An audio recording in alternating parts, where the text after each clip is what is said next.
আমি এই মুহূর্তে দাঁড়িয়ে আছি নারায়ণগঞ্জের রূপগঞ্জের রূপসী এলাকায় গাজী গ্রুপের যে গাজী টায়ার কারখানাটি আছে সে ঠিক তারই সামনে। আপনারা জানেন যে গত পরশুদিন একটি হত্যা মামলা নারায়ণগঞ্জ 1 আসনের সাবেক সংসদ সদস্য গোলাম দস্তগীর গাজীকে গ্রেপ্তারের পর তাকে 6 দিনের রিমান্ড দেয় আদালত। রিমান্ড দেওয়ার পর ওই দিন রাত্রে আনুমানিক 10:30টার দিকে কিন্তু কিছু দুর্বৃত্ত এই কারখানাটিতে ঢুকে অগ্নিসংযোগ ঘটায়।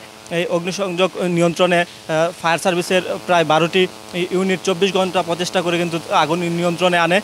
আগুনের পরিমাণ এতটাই ভয়ানক ছিল যে ভবনের যেই ওয়ালগুলো ছিল তা কিন্তু ইতিমধ্যে আমরা দেখতেছি খসে খসে পড়ছে। এটি একটি ঝুঁকিপূর্ণ ভবন হিসেবে এখন চিহ্নিত হয়েছে।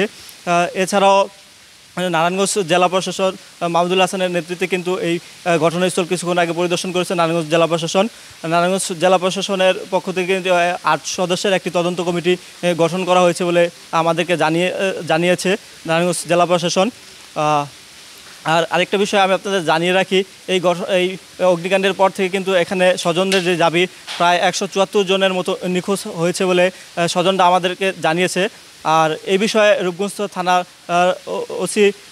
ওসি ভারপ্রাপ্ত কর্মকর্তা জুবাইর হোসেন আমাদেরকে জানিয়েছে ফায়ার সার্ভিস যতক্ষণ পর্যন্ত তাদের কার্যক্রম শেষ করে ক্লিয়ারেন্স না দিচ্ছে ততক্ষণ পর্যন্ত তারা নিখোঁজের কোনো তালিকা করতে পারছে না বলে আমাদেরকে জানিয়েছে। ফায়ার সার্ভিস যখন চূড়ান্ত ক্লিয়ারেন্স দেবে তখনই তারা নিহত বা আহতের যে তালিকা সেটি তারা করবে বলে আমাদেরকে জানিয়েছে।